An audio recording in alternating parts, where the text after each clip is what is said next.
Assalamualaikum warahmatullahi wabarakatuh. Halo kawan-kawan, nama Ambo Tiara Indra Java Puspita.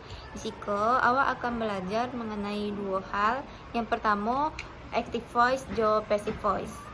Iko berguna untuk memahami cara menyusun kalimat dengan benar, baik dalam bahasa Minang maupun bahasa Inggris. Mari awak mulai dari bahasa awak surang, bahasa Minang. Pertama, apa itu active voice?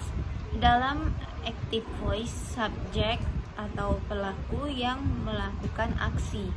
Jadi, kalimatnya fokus pada siapa yang melakukan sesuatu. Dalam bahasa Minang, kita sering pakai awalan ma atau mang untuk menunjukkan aksi itu. Contoh dalam konteks Minang, bayangkan di dapur rumah gadang, ibu sedang memasak rendang. Kalimat aktifnya, ibu memasak rendang. Artinya, ibu adalah subjek yang melakukan aksi memasak. Atau di sekolah, anak membaca Al-Quran. Anak yang membaca, mudah kan? Subjek selalu di depan dan aktif.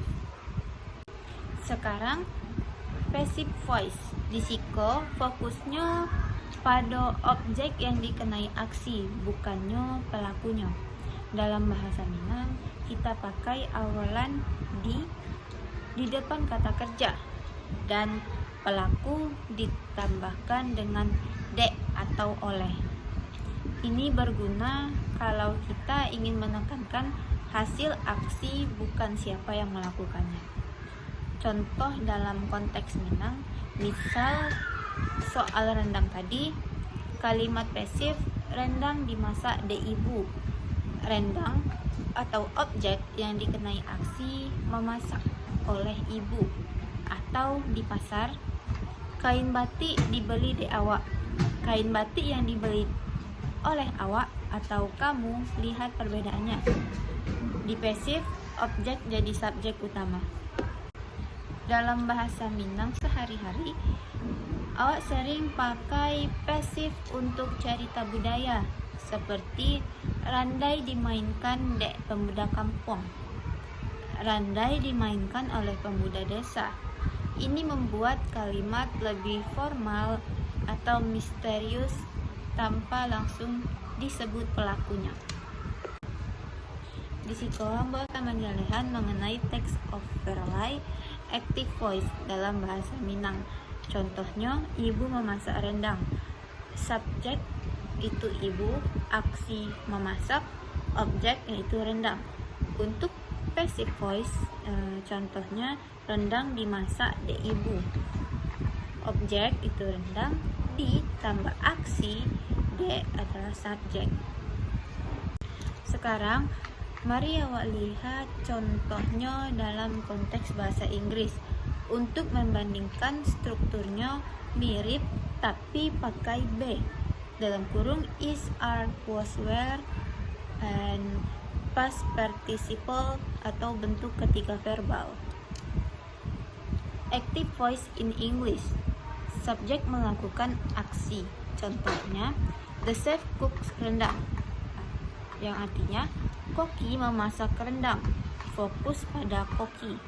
Atau the child reads the Quran, atau artinya anak membaca Al-Quran. Untuk contoh passive voice in English, objek dikenai aksi. Contohnya, rendang is cooked by the chef. Artinya, rendang dimasak oleh Koki. Atau the Quran is read by the child. Artinya Al-Quran dibaca oleh anak.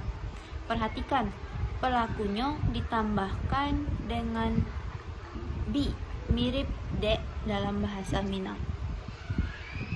Perbandingannya, baik Minang maupun Inggris, aktif lebih langsung untuk cerita sehari-hari, sedangkan pasif untuk laporan atau penekanan hasil. Misalnya, di berita, rumah gadang dibangun dek masyarakat. In English, the traditional house is built by the community. Ambo akan menjalehan contoh lainnya. English example.